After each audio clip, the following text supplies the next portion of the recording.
நயனிலன் என்பது சொல்லும் பயனில பாரித்து உரைக்கும் உரை.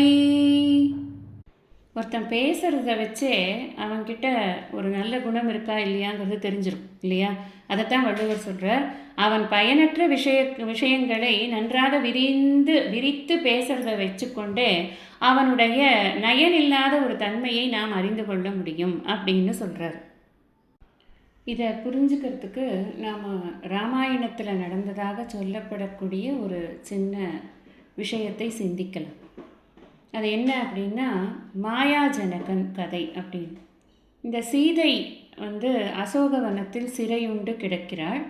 ராவணன் பிராட்டியை அடைவதற்காக அவளை திரும்ப திரும்ப தொந்தரவு பண்ணி கொண்டே இருக்கிறான். நீ என்னை விரும்புன்னு. ஏன்னா விரும்பலைன்னா அவனால் அவகிட்ட வர முடியாது. அப்படி ஒரு சாபம் அவனுக்கு இருக்குது. நான் உன்னை போய் மதிப்பேனா அப்படின்னு ஒரு புல்லை பார்த்து பேசி கொண்டு இருக்கிறாள் அவன் வந்தாலே. அதனால் இவன் என்ன பண்ணுறான் அப்படின்னா, இவளை இம்ப்ரெஸ் பண்ணவே முடியலையே, சரி இவளை பயமுறுத்தி பார்க்கலாம் அப்படின்னு சொல்லிட்டு அந்த அரக்கர் கூட்டத்தில் ஒருத்தன் இருக்கான். அவன் மாயா வித்தைகளெல்லாம் நன்றாக தெரிந்தவன். அவனை ஒரு ஜனகன் மாதிரி அவன் உருவத்தை எடுத்துக்கொண்டு அவனை அழைத்து வர செய்கிறான். அவனை கட்டி கொண்டு வர மாதிரி ஒரு சீன் கிரியேட் பண்ணுறான். அப்பா கட்டி ஒரு அரக்கனால் கட்டுண்டு அப்பா இழுத்து கொண்டு வரப்படுகிறாரேன்னு ஜஸ்ட்டு பார்த்த உடனே சீதைக்கு அவ்வளோ பயமாயிடும். என்ன இது, அப்பாவை போய் இப்படி கட்டி எடுத்துகிட்டு வராங்க. அப்போ அவன் பேசுகிறான்.